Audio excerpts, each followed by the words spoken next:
So today we are gonna start Unit 3 of Web Technology जिसका नाम है scripting and networking.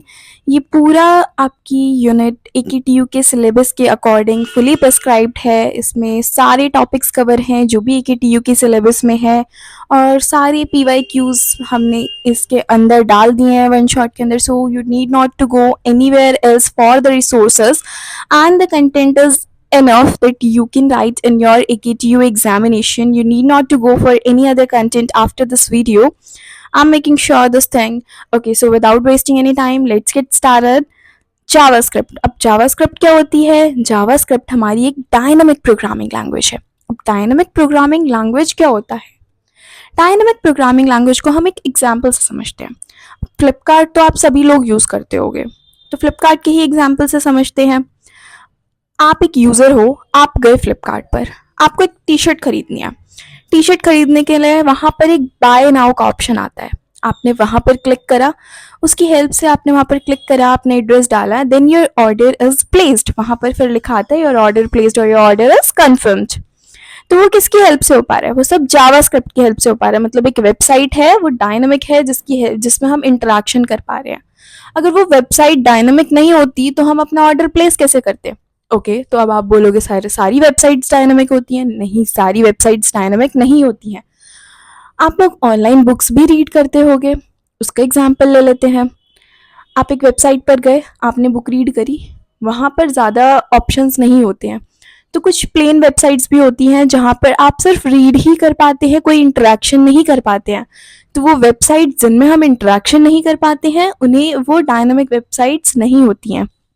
सो जो भी डायनामिक प्रोग्रामिंग लैंग्वेज होती हैं हमारी, वो जावास्क्रिप्ट की हेल्प से होती हैं। सो जावास्क्रिप्ट क्या है? एक डायनामिक प्रोग्रामिंग लैंग्वेज है जो कि वेबसाइट को इंटरैक्टिव बनाती है।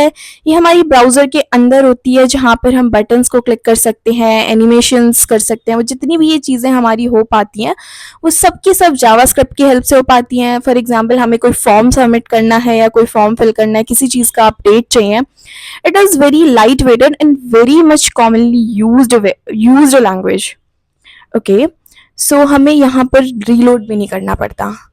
अब इसे भी समझते हैं। फ्लिपकार्ट का एग्जाम्पल चल रहा है तो इस पॉइंट को भी बहुत अच्छे से समझते हैं। आपको प्रोडक्ट खरीदना नहीं है, अब आप एक प्रोडक्ट को सेल कर रहे हो। आपकी टी शर्ट की दुकान है और आप उस प्रोडक्ट को डाल रहे हो। आपके पास कोई नया माल आया और आपको वो प्रोडक्ट आपको डालना है अपनी वेबसाइट पर, वहाँ पर फ्लिपकार्ट पर आपको डालना है कि भाई नई नई चीज़ें आई हैं। अब सामने वाला बंदा कोई खरीद रहा होगा तो वो बार बार तो रीलोड नहीं करेगा ना। किसी इंसान ने नई अपनी टी शर्ट्स डाली हैं, यानी वो तो खुद रीलोड होना चाहिए, तभी तो वो एक अच्छी वेबसाइट होगी, तभी तो आपके प्रोडक्ट ज़्यादा सेल होंगे। अगर वो नई चीज़ें दिखेंगे ही नहीं यूज़र को तो वो खरीदेगा कहाँ से? सो यहाँ पर हमें अपने वेब पेज को रीलोड नहीं करना पड़ता। It works with HTML and CSS to build complete website. अब जावास्क्रिप्ट में हमारे पास 3 पार्ट्स होते हैं। पहला कोर, दूसरा क्लाइंट साइड, तीसरा सर्वर साइड। कोर क्या होता है? कोर में हमारे सारे ऑपरेशंस, एक्सप्रेशंस, स्टेटमेंट्स, सब प्रोग्राम्स आ जाते हैं। After that client side. Client side में क्या होता है? हम एक क्लाइंट है तो मतलब हम कंट्रोल ले पाते हैं सारे ही ब्राउजर्स का। नेक्स्ट वन है सर्वर साइड। सर्वर साइड क्या करता है? उसके पास एक्सेस होता है, तो it is the collection of objects using which one can access the database on the server. हम डेटाबेस का एक्सेस ले पाते हैं सर्वर की हेल्प से। अब स्क्रिप्ट्स क्या होती हैं? स्क्रिप्ट्स भी हमारे प्रोग्राम्स होते हैं जो हम प्रोग्रामिंग लैंग्वेज में यूज करते हैं। तो उन्हें हम क्लाइंट साइड पर भी यूज कर सकते हैं और सर्वर साइड पर भी यूज कर सकते हैं। एडवांटेज क्या है क्लाइंट साइड स्क्रिप्टिंग के? It has a faster execution और सर्वर का लोड भी बहुत ज़्यादा कम हो जाता है। यूज़र इंटरफेस को बहुत ज़्यादा इंटरैक्टिव बनाता है और नेटवर्क की बैंडविड्थ को सेव करता है। ओके, डिसएडवांटेजेस क्या है कि सिक्योरिटी का बहुत ज़्यादा रिस्क होता है, ब्राउज़र में इश्यूज आ सकते हैं, कोई सर्वर का एक्सेस नहीं होता है, डिवाइस हमारी फुली डिपेंडेंट हो जाती है और लिमिटेड फीचर्स हो जाते हैं। तो अब 2 तरह की स्क्रिप्टिंग होती हैं, सर्वर साइड और क्लाइंट साइड। हम इसके बीच में एक डिफरेंस समझ जाते हैं। अगर बिना डिफरेंस के भी पूछे तो you can go with these points only. आपको थ्योरी में भी यही पॉइंट्स लिखने हैं। So the very first thing is कि code is executed on user browser. Client side में जो कोड होता है वो यूजर के ब्राउजर पर एग्जीक्यूट होता है, बल्कि सर्वर साइड में क्या होता है कि पहले वो कोड हमारा सर्वर पर एग्जीक्यूट होगा, उसके बाद वो ब्राउजर पर जाएगा। तो क्लाइंट साइड पर वो क्लाइंट के कंप्यूटर पर रन कर रहा है, लेकिन वहाँ पर वो सर्वर पर रन कर रहा है। आफ्टर दैट क्लाइंट साइड हमारा फास्टर होता है और वो स्लोअर होता है। लेस सिक्योर है client side, obviously less secure है क्योंकि कोड तो डायरेक्टली यूजर को विजिबल हो गया, code is executed on user browser, हमने फर्स्ट पॉइंट में ही पढ़ा था। तो ये लेस सिक्योर हो गया और वो मोर सिक्योर है क्योंकि पहले वो कोड सर्वर पर एग्जीक्यूट होता है, after that it is send to the browser. Cannot access database directly, database को डायरेक्टली एक्सेस नहीं कर सकते हैं। यहाँ पर हम एक्सेस भी कर सकते हैं और मॉडिफाई भी कर सकते हैं। It depends on browser while this is independent. Obviously यहाँ पर कोड एग्जीक्यूट हो रहा है ब्राउजर पे तो फुली डिपेंडेंट है, यहाँ पर हमें पेज रीलोड की ज़रूरत नहीं पड़ती है, लेकिन यहाँ पर हमें ज़रूरत पड़ जाती है पेज रीलोड की। जिसका एग्जाम्पल देख लेते हैं क्लाइंट साइड का, कि चेक करना हमें कोई यूज़र नेम या फिर पासवर्ड जो है वो फिल्ड है या फिर नहीं, वाइल सर्वर साइड में हम चेक कर रहे हैं, वेरीफाई कर रहे हैं उन चीज़ों को।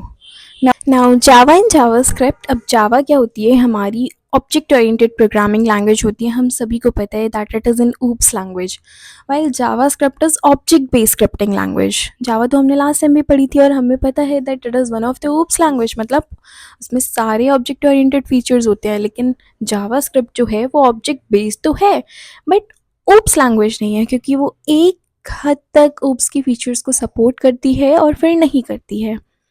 देन जावा क्या होती है, जावा हमारी बैकएंड पर्पसेस के लिए यूज़ होती है, जावास्क्रिप्ट हमारी वेब डेवलपमेंट के लिए यूज़ होती है। जावा हमारा जेवीएम पर रन करता है, that is Java virtual machine, और जावास्क्रिप्ट हमारा डायरेक्टली ब्राउज़र के अंदर रन करता है।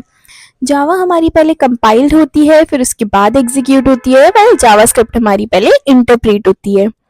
जावा हमारी स्ट्रिक्टली टाइप्ड है, जावास्क्रिप्ट लूजली टाइप्ड है, and it is also purely object oriented. The very first point I have told you that it is purely object oriented. JavaScript हमारी object based है क्योंकि वो support करती है object को, but fully OOPS नहीं है, it is not full OOPS features क्योंकि इसके अंदर सारे OOPS के features नहीं आते हैं। Java हमारी fast है और JavaScript हमारी slower है। It is mainly use on server side. Java obviously हमने ऊपर पढ़ा था कि ये बैक एंड पर्पसेस के लिए यूज़ होती है और ये हमारी वेब डेवलपमेंट के लिए यूज़ होती है। तो बैक एंड पर्पसेस के लिए यूज़ होती है तो ये मेनली हमारी सर्वर साइड के लिए यूज़ होती है, और जावा स्क्रिप्ट हमारी क्लाइंट साइड में यूज़ होती है। जावा का एक्सटेंशन है डॉट जावा और जावा स्क्रिप्ट का एक्सटेंशन है डॉट जेएस। अगर हमें कहीं जावा स्क्रिप्ट लिखनी है तो हम क्या करेंगे, हमेशा एक स्क्रिप्ट टैग के अंदर इनक्लोज करेंगे। जो भी हमारा जावा स्क्रिप्ट का कोड है हम पहले स्क्रिप्ट टैग खोलेंगे, देन उसके बाद हम जावा स्क्रिप्ट का टैग क्लोज करेंगे। हमारा जो भी कोड का पोर्शन होगा वो सारा का सारा स्क्रिप्ट टैग के अंदर आएगा। Now what is scripting language. अब स्क्रिप्टिंग लैंग्वेज होती क्या है, ये भी हमारी एक प्रोग्रामिंग लैंग्वेजेस ही होती हैं जिसमें हम अपनी छोटी छोटी स्क्रिप्ट वाले प्रोग्राम्स लिखते हैं। फॉर एग्जाम्पल हमारे पाइथन हो गया, जावास्क्रिप्ट हो गया, पीएचपी एंड रिलाई, जो भी हम छोटे छोटे पोर्शंस अपने हम कोई ऐप बना रहे हैं, फिर हम कोई वेबसाइट बना रहे हैं। ऑब्वियसली एक लैंग्वेज को यूज़ करके तो हम बहुत अच्छी और फीजिबल वेबसाइट तो नहीं बना सकते हैं, तो उसे बनाने के लिए हमें काफ़ी सारी लैंग्वेजेस का यूज़ करना पड़ेगा। तो अगर हम छोटी छोटी सी कोड्स लिखे, फॉर एग्जांपल हमें थोड़ा सा पोर्शन उसमें पाइथन का चाहिए, थोड़ा सा पोर्शन जावास्क्रिप्ट का चाहिए, तो वो छोटे छोटे पोर्शन जो हम एक लैंग्वेज में यूज़ कर रहे हैं देन उसके बाद हम इसे दूसरी वेबसाइट में भी यूज़ कर सकते हैं। तो those are known your scripts, तो हम इसे स्क्रिप्ट टैग के अंदर लिखते हैं। Now conditional statements in JavaScript, conditional statements are always same. आप किसी भी लैंग्वेज में पढ़ो, whether it is Java, whether it is JavaScript, Python, C plus plus. तो कंडीशनल स्टेटमेंट्स हमारी इसे थोड़ा जल्दी कवर करेंगे क्योंकि यू हैव ऑलरेडी स्टडीड, इसकी मैं ज़्यादा डीप वीडियो नहीं बना रही हूँ। If you have any doubt you can comment me, I will make a separate video for it. So conditional statement क्या होते हैं, ये हमारे डिसीजन मेकिंग स्टेटमेंट होते हैं। यहाँ पर एक कंडीशन चेक होती है, अगर वो कंडीशन एग्जीक्यूट हो गई तो आउटपुट हमारे जो आएगा वो कंडीशन के बेसिस पर आएगा।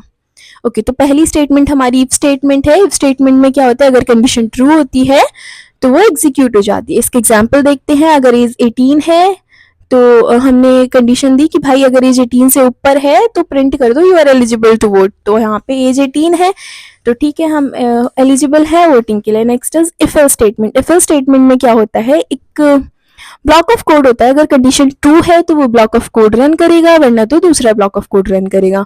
यहाँ पर हम console.log यूज़ करते हैं किसी भी स्टेटमेंट को प्रिंट करने के लिए। जावा में हम system.out.println का यूज़ कर रहे थे, यहाँ पर हम console.log का यूज़ करते हैं।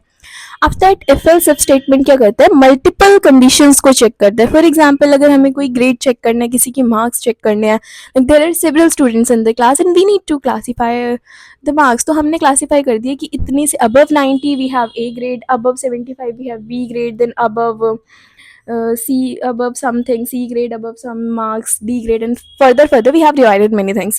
So now according to it, यहाँ पे हमें मार्क्स दिए हुए हैं कि किसी स्टूडेंट के 85 मार्क्स हैं तो उसके ग्रेड बताओ. तो विल चेक द कंडीशन कि 90 से ऊपर है, नहीं है. नेक्स्ट 75 से ऊपर है, जी हाँ बिल्कुल है, तो आउटपुट आ जाएगा हमारा बी ग्रेड. नेक्स्ट है स्विच स्टेटमेंट. स्विच स्टेटमेंट में क्या होता है कि हम चेक करते हैं एक वेरिएबल को against many possible values.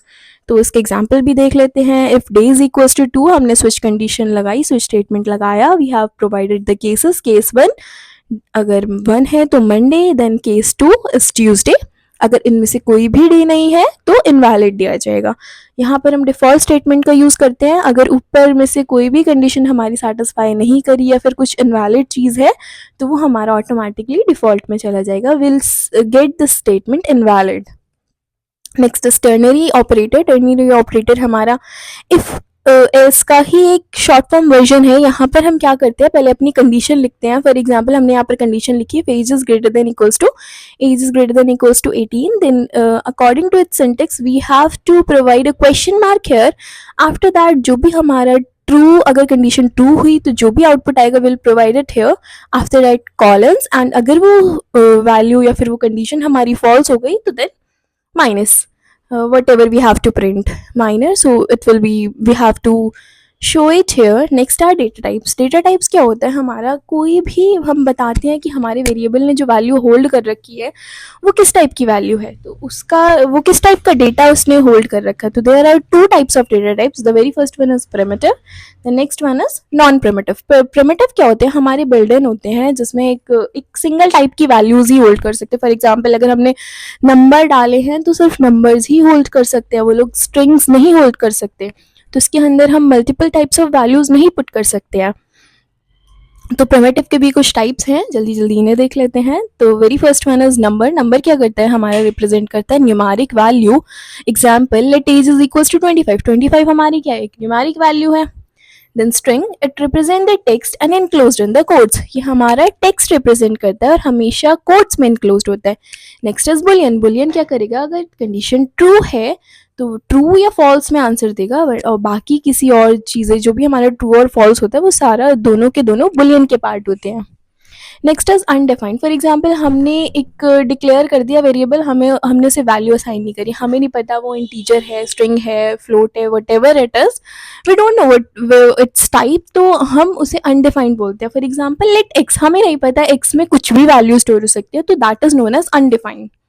Next is null. Null का मतलब एम्प्टी वैल्यू है, वहाँ पर कुछ भी वैल्यू स्टोर नहीं है. सिंबल क्या होता है, एक यूनिक आईडी हमने दे दी है.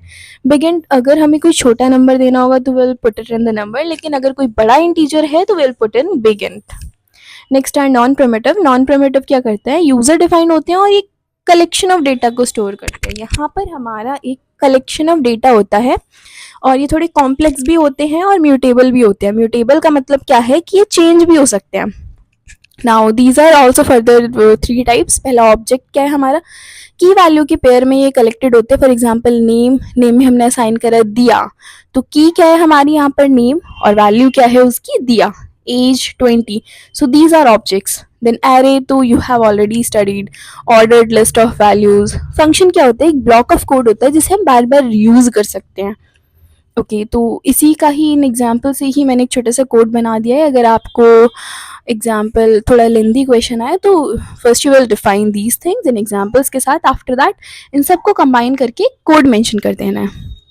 Now how JavaScript handles data types. अब जावास्क्रिप्ट डेटा टाइप्स को हैंडल कैसे करते हैं, क्योंकि हम जावास्क्रिप्ट में बताते तो नहीं है कि ये इंटीजर है या क्या है, हमेशा हमने यहाँ पे लेट लेट लेट लिख रखा है. हमने ये तो नहीं लिखा let null, let symbol, let begin, whatever it is. We haven't mention कि वो इंटीजर है, स्ट्रिंग है, क्या चीज़ है. जावा में तो हम ये सारी चीज़ें मेंशन करते थे, बट यहाँ पर तो कुछ नहीं कर रहे, क्योंकि यहाँ पर होती है डायनामिक टाइपिंग. डायनामिक टाइपिंग का मतलब क्या होता है कि यहाँ पर ऑटोमेटिकली हमारा जो जावास्क्रिप्ट है वो फिगर कर लेता है दैट इसकी वैल्यू क्या है, वट एवर इट इज, इसका डेटा टाइप क्या है. So we not need to specify it differently. Okay, so now JavaScript के फंक्शंस क्या होते हैं? A function is a block of code design to perform a particular task. एक block of code होता है जिस जो हमें एक पर्टिकुलर टास्क करने के लिए डिज़ाइन करते हैं हम उसे। फंक्शंस हम कहीं भी रीयूज़ कर सकते हैं। अब बेसिकली हमारे कोड को बहुत सिंपल बनाने के लिए यूज़ होते हैं। तो इसका सिंटेक्स क्या होता है? पहले हम फंक्शन को हमेशा फंक्शन से रिप्रेजेंट करते हैं, तो पहले हमें फंक्शन लिखना होगा। देन फंक्शन का नाम, after that we can also pass a parameter, वरना अगर हमें कोई पैरामीटर पास नहीं करना तो हम ऐसी ही दो ब्रैकेट लगा देंगे। आफ्टर दैट कर्ली ब्रेसेस के अंदर हम अपने कोड्स को लिखते हैं। Then why to use the functions?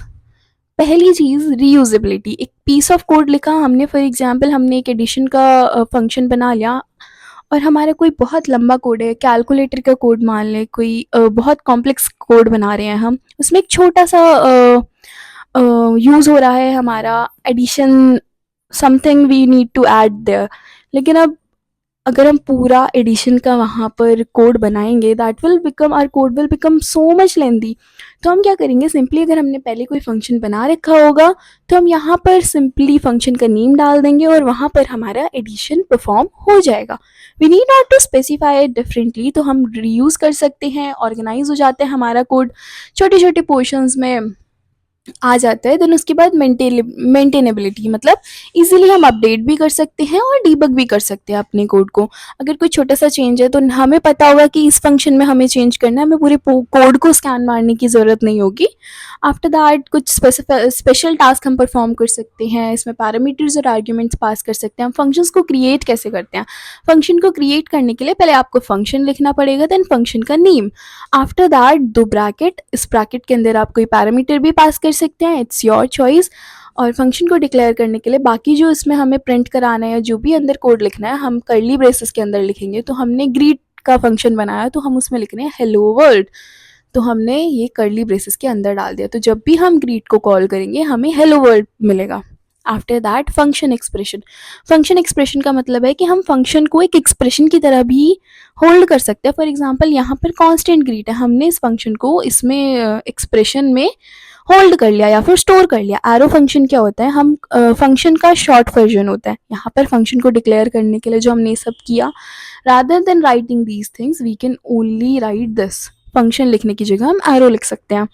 Now calling a function को कॉल करना है तो सिंपली उसका नाम प्रिंट कर दो। यहाँ पर हमने फंक्शन का नाम दिया था ग्रीट। अगर हम यहाँ पर फंक्शन को कॉल करना है तो सिंपली हम फंक्शन का नाम लिखेंगे और जैसे ही हम फंक्शन का नाम लिख देंगे हमें वहाँ पर मिल जाएगा हेलो वर्ल्ड।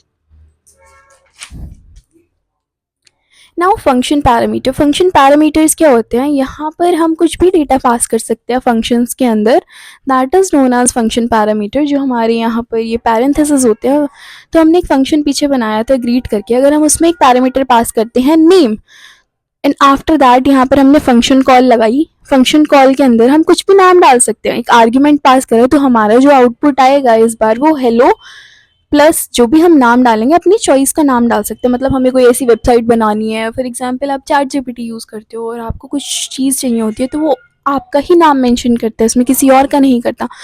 तो दैट इज़ नोन एज, तो हम भी कोई ऐसी वेबसाइट बना रहे हैं, हमने उसमें पैरामीटर पास करा, हमारे लैपटॉप में तो हमारा ही नाम स्टोर होता है ना, तो in the same manner it will work.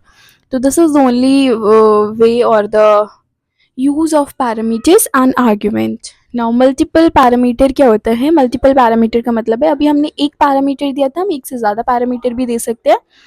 यहाँ पर हमने दो पैरामीटर्स दिए ए कॉमा बी, मतलब हमने दो पैरामीटर्स दिया और हमने फंक्शन बनाया एडिशन का। सो नाउ हमने फंक्शन के अंदर लिखा कि हमें सम करना है and now we have to add both of these values. So now will add both of these values. So after that will call the function. When we have called the function, here we have passed the arguments. So here when we have passed the arguments, now here we have passed 5 and 10, so the output will be 15.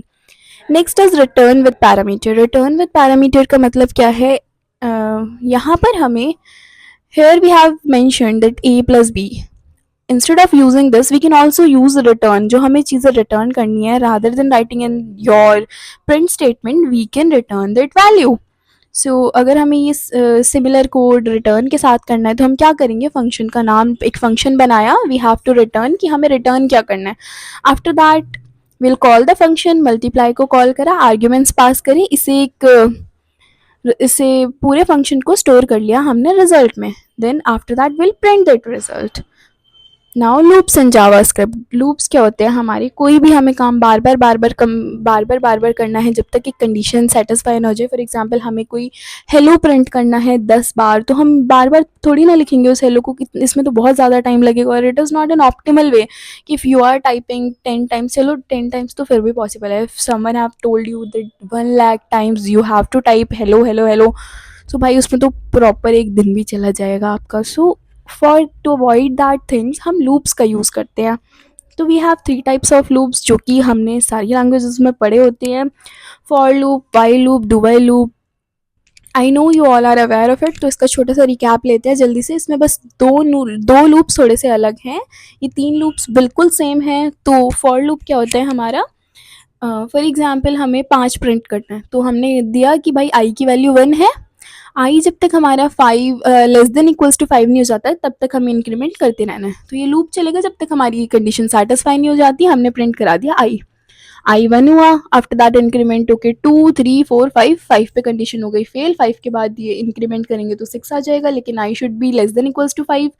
तो condition जब तक हमारी true है तब तक ये सारे elements हमारे प्रिंट होंगे। सेम काम हमारा वाइल का होता है, सिमिलर काम हमारा डू वाइल का होता है, but the only difference between these two is कि वाइल लूप हमारा कुछ भी चीज़ प्रिंट नहीं करता अगर कंडीशन फेल हो जाती है, लेकिन डू वाइल लूप हमारा एटलीस्ट एक इटरेशन तो चलेगी। वाइल लूप में एक भी इटरेशन नहीं चलेगी अगर कंडीशन फेल हो गई, लेकिन डू वाइल में एक बार इटरेशन चलेगी अगर कंडीशन फेल हो गई तो। Next is for in loop. For in loop क्या होता है, अभी यहाँ पर तो हम नॉर्मल चीज़ें इटरेट कर रहे थे, लेकिन फॉर इन लूप हमारा ऑब्जेक्ट्स के लिए होता है। पीछे हमने ऑब्जेक्ट्स पढ़ा था, की वैल्यू की फॉर्म में हमारी जो वैल्यूज़ होती है वो स्टोर होती हैं। 2 टाइप के हमने डेटा टाइप्स पढ़े थे, प्रिमिटिव एंड नॉन प्रिमिटिव। उसमें एक पार्ट था हमारा ऑब्जेक्ट, सो उन ऑब्जेक्ट्स को इटरेट करने के लिए हम फॉर इन लूप्स यूज़ करते हैं।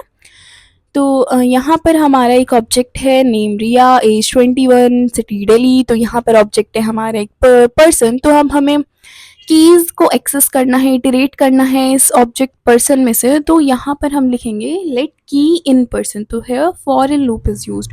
जितनी भी कीज़ होंगी हमारी प्रिंट हो जाएंगी, for example name, age and city. Next is for of loop. अब ऑब्जेक्ट्स के लिए तो हमारा फॉर इन लूप यूज़ होता है, लेकिन स्ट्रिंग्स और एरेज के लिए हम क्या यूज़ करते हैं, फॉर ऑफ लूप।